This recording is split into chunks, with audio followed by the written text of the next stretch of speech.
কেউ যদি মদ খায় তাহলে তাকে 40 লাঠি পিটাতে হবে, এটা দুনিয়াবি শাস্তি। পরকালে তার জাহান্নাম হতে পারে, জান্নাত হতে পারে। কেউ যদি চুরি করে তাহলে তার হাত কেটে নিতে হবে, এটা দুনিয়াবি শাস্তি।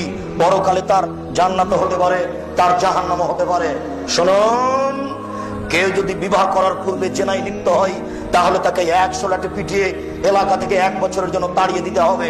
কেউ যদি বিবাহ করার পরে জেনায় লিপ্ত হয় তাহলে তাকে ইট ঢেল পাথর দিয়ে মেরে মেরে মেরে ফেলতে হবে। এদেশের লাখো ভাবিকে ইট ঢেল পাথর দিয়ে মেরে ফেলতে হবে যারা দেবরের সাথে জেনায় লিপ্ত হয়েছে। এদেশের লাখো পুরুষকে, দুলাভাইকে ইট ঢেল পাথর দিয়ে মেরে ফেলতে হবে যারা সেলিকার সাথে জেনায় লিপ্ত হয়েছে। এদেশের লাখো পুরুষকে ইট ঢেল পাথর দিয়ে মেরে ফেলতে হবে যাদের স্ত্রী থাকার পরও অন্য পুরুষের সাথে জেনায় লিপ্ত হয়েছে, অন্য নারীর সাথে জেনায় লিপ্ত হয়েছে।